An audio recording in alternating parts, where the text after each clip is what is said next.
Hey guys, I just wanted to make a video about my chair because I promised that some time ago.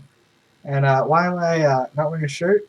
Well, the Tri-Cities is hot, and I also got bit by the cryptocurrency bug.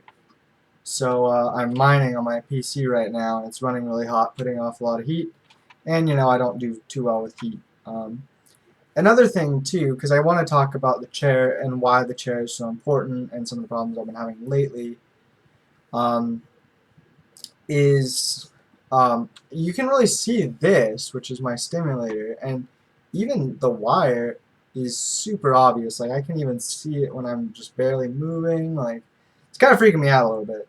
Um, so here's where I've been at the last couple weeks, and I think some of it has actually been this chair's fault because I've been adjusting to it. I'm finally in a good place with it now, I think, but it's tricky, and it's made me even more hyper aware of my body's positioning. Just kind of it's almost a survival instinct almost to be always trying to think like where my pelvis is and where my spine, like how my spine's sitting.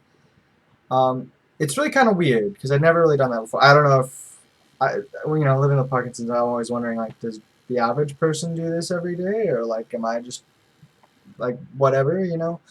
It's a strange thing to think about. But anyway, I've been very tight lately, and some of that almost is this, although I think it's probably just me not stretching. But legitimately, this has tightened up in there, probably since I worked out.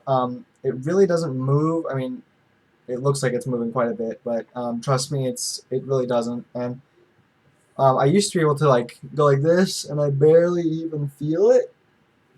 But now I really do. Feels a little better today. So again, it's probably a lot more muscle tightness um, than I'm thinking it is. But then that's another thing too. Is I think the tighter I am, the more problems I have, and I become hyper aware of like tight clothes, bad furniture, my implant. I was even wearing this necklace, which is actually one of my favorite pieces of jewelry that I own because it's actually a dopamine molecule. And as you know, Parkinson's is the part of your brain that produces dopamine just kind of starts dying. Um, and so it's one of my favorite pieces. But I was wearing that yesterday, and it was too tight on my neck. And like even today, like I put it on and I was a little bit off, and I wasn't doing anything, but I could feel it, and it felt like crap. So I took it off. Um, and then so anyway, I've been very tight the last couple weeks, and so I've been really having a hard time. It's been some of the chair, I think, like I said, adjusting to that. And my hips had just gotten super tight. I had to spend hours on a foam roller um, just to maintain. Because again, when I'm all tight, I have problems everywhere. Like I'm more aware of pain and all that. My meds don't work as well, and all of that. But again, I want to get into the chair now. Because that's well, actually no, excuse me. Before I get into the chair, I want to explain another thing too. Is like I've kinked my back up, which is really weird. I basically I think went too far, and now my hip extension is too far, and it's putting my back too far, and it's like kind of compressed a disc or something in there, or kinked it, or whatever the hell it's doing.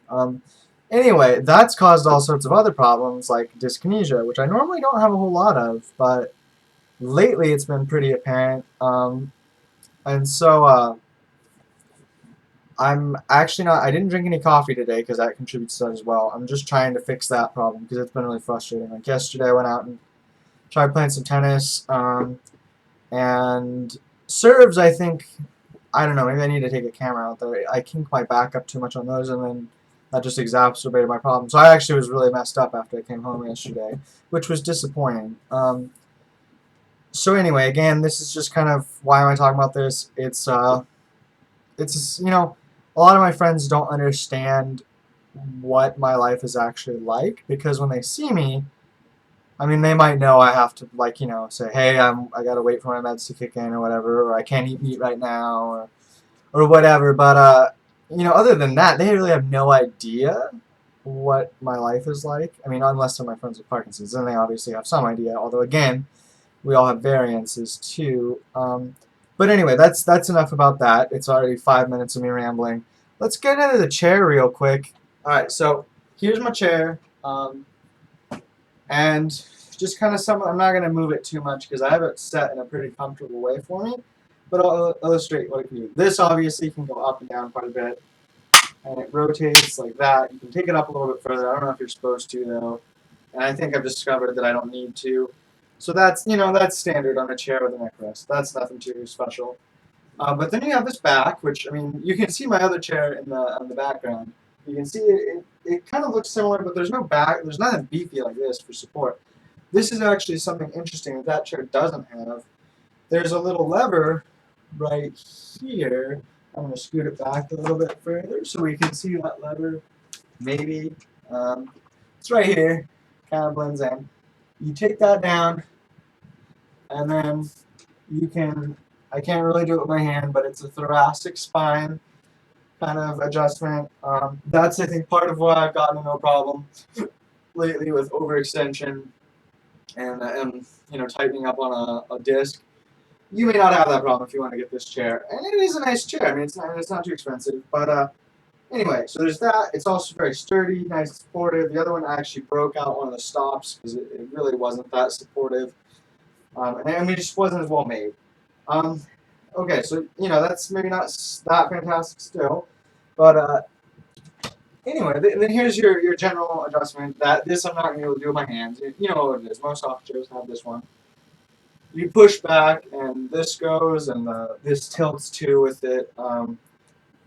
So that's what that does. Then here's the arms. The arms are a little bit further out, which I like than my other chair.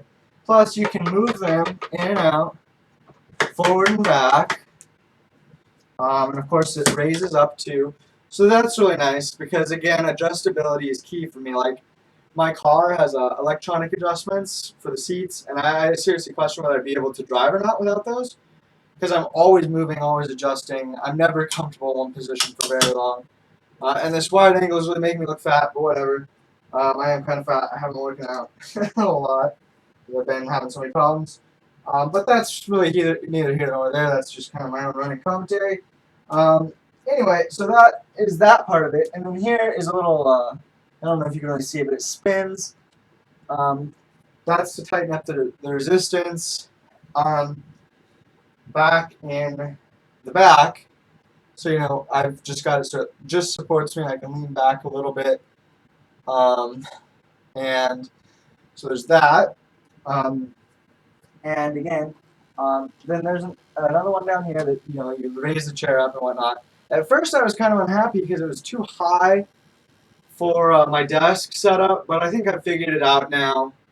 And so it's actually I like that now. And then there's another little thing down here that you slide forward or you press down, and then you can actually slide. I don't know if you can really see me doing it, but you can slide the seat itself in and out. And so it's a lot tighter to the back if you push it back all the way like I do than pretty much any other chair I've really seen like this. And I like that because, it's easier for me to get into the back of the chair, but not tightening my hips up overly so. And I don't know if you've noticed, I mean, it's green, obviously. That's a stock chair. I bought a tailbone cushion chair as well because I was sitting on my tailbone, and that was not good, obviously. And then there's one last thing down here that I haven't shown off. I don't really know what the purpose of this is. Sometimes I do it, but it's not ever really comfortable. But you can actually tip the chair forward a bit. I think I could actually tip it a bit more forward if I took my pillow out of it, but I don't want to. Anyway, that's the chair. It was $288. I think there might have been a sale. It's the Autonomous Ergo Chair 2. So far, I mean, there were some difficulties, but I do like it now. And as I suspected, the adjustability of it is really a nice feature for me. And again, back to the little note on my fatness. This is also a thing with Parkinson's. I mean, I do need to go to the gym. I do have a little bit of more fat than I'd like. But really, a lot of it is posture, too. I mean, it's very weird. Parkinson's, man. Makes you look fatter than you are. Anyway, that's all I got. Everyone say hi to my cat. Hi, bell hooks. She kind of looked at me like, fuck you. But, you know, cats do that. Anyway, so that's my video for today. And I always notice things that I don't notice otherwise when I'm on camera, like I basically fidget all the time. So that's fun. But, yeah, so there's a video for you guys. And I'm going to try to be more, you know, regular with these updates and these videos. Lately, I seriously got bit with a cryptocurrency bug, and I've been super busy with that. So, and again, I've been stretching out and all that. So it's been busy. I mean, that's the thing with PD is like even when I'm functioning well, it's like there's just so much maintenance into it. It's like almost a part-time job, if not more. Not to mention the effects that you know always stopping to do stretching or whatever can have on your motivation to follow through with things. Um, we'll get into that in a later date. But thanks for watching this video, guys. Sorry for some of the rambling and jump cut. Sorry, I don't know what happened with my last video, but it cut the end off, so I wanted to make it a little less awkward, although it's still really awkward because of jump cut and because I'm awkward. Anyway, again, thanks for watching, guys, and just take care. I hope you're having a good day, and I hope it stays that way.